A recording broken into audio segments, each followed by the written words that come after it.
Hi, thanks so much for tuning in. You're watching BQ Prime. My name is Alex Matthew. At this point in the year, it is almost certain that India has received deficient monsoon this year. Now, what is the extent of that deficiency and what is the impact? What are the implications? Who better to explain this to you than the Director General of the IMD? I'm joined by Mrutyunjay Mohapatra. Thank you, sir, for taking the time. Let me ask the most important question.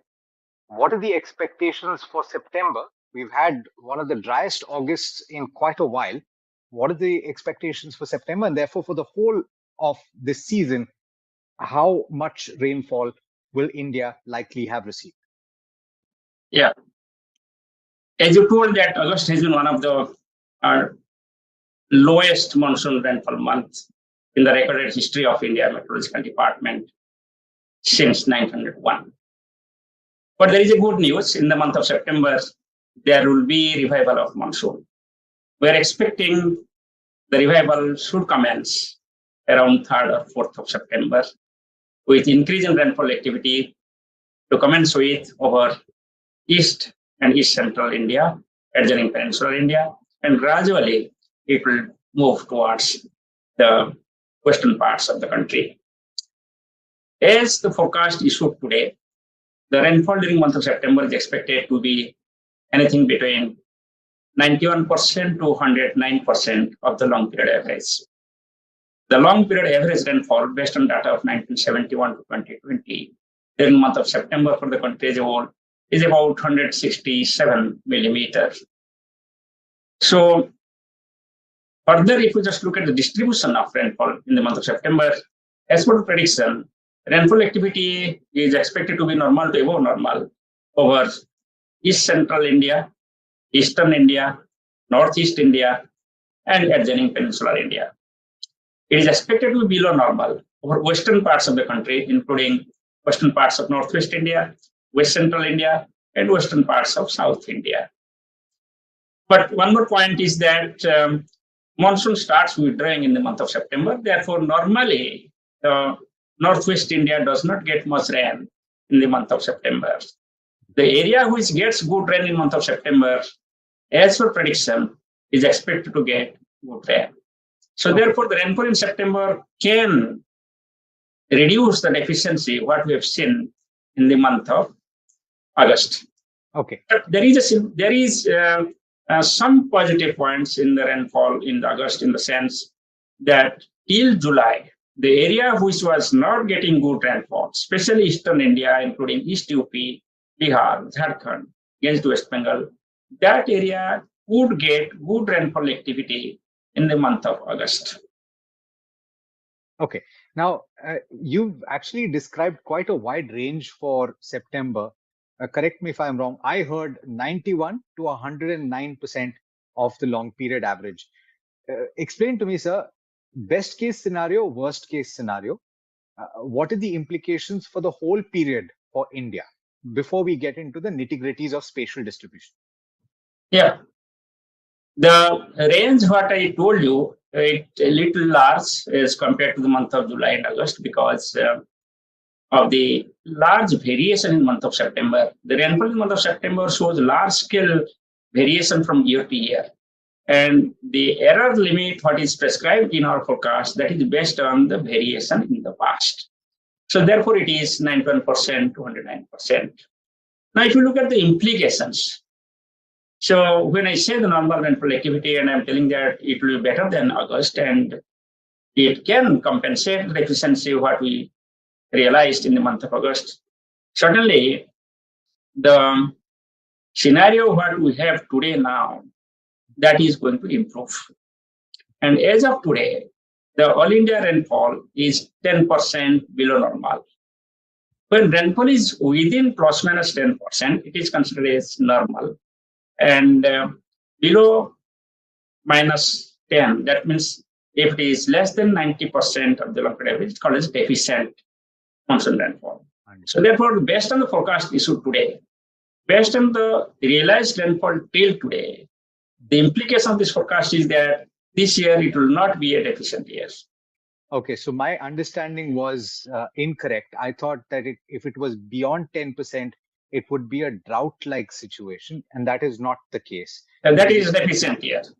Yeah, okay. So we're expected to see normal rainfall despite the fact that we've had a dry August. Now, sir, in the normal range, when we say 10%, that is, so up to, actually we define two categories. One is 96 to 104, that is called as normal, and 95 to 90, that is called as below normal. Less than 90 is called as the deficient. Understood. Now, of course, this overarching description of the amount of rainfall that India has received is one aspect of it, but there are several layers to this. And one of the most important layers is something that you alluded to in the first answer, where you talked about spatial distribution. And what you've also mentioned is that the West and Northwest region is not likely to get a significant amount of rainfall. That is the grain basket, sir. By my understanding, Punjab, Haryana, and that region, and also UP, of course. What are the implications for these important pockets, strategic pockets that are food-producing regions? Yeah, as per the forecast for September, West UP will get normal to over normal rainfall activity, but Punjab, Haryana, and adjoining areas is expected to be below normal rainfall activity. But if you look at the cultivation here, this area is having dominantly the facility of irrigation.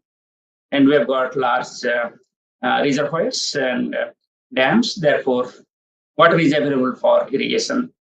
And if you look at the reservoir level in Northwest India, it is above normal.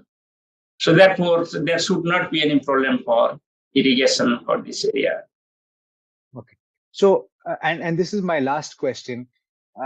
Based on everything that we know at this juncture, and of course, the government has already made several measures known, supply side measures, in order to ensure that food availability is there and food prices are under control.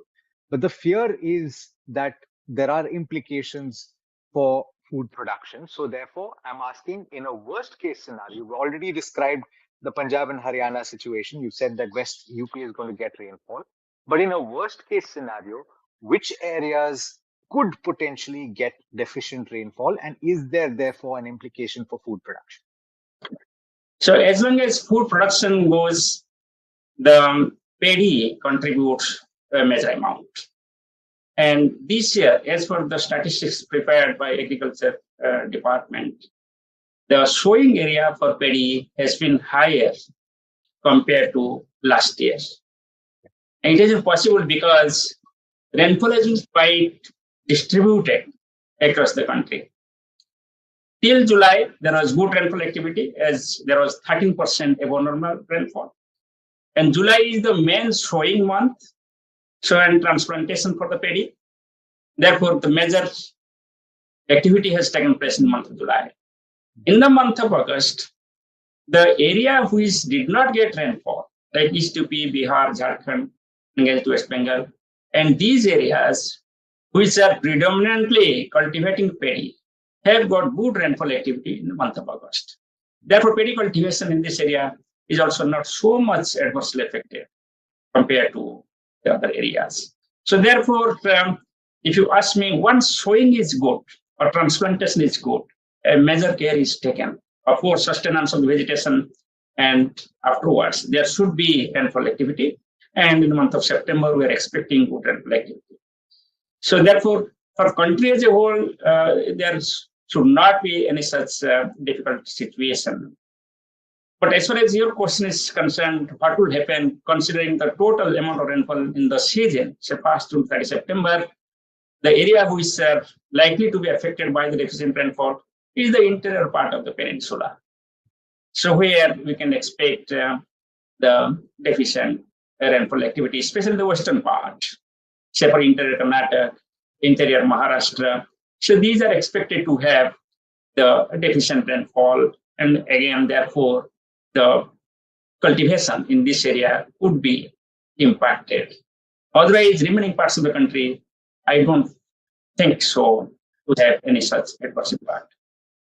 Mr. Mohapatra, this is going to be, I think, reason for a lot of people to sigh in relief.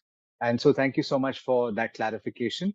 What I'm taking from this is that India is not going to have a deficient monsoon. And if at all, it could be below normal.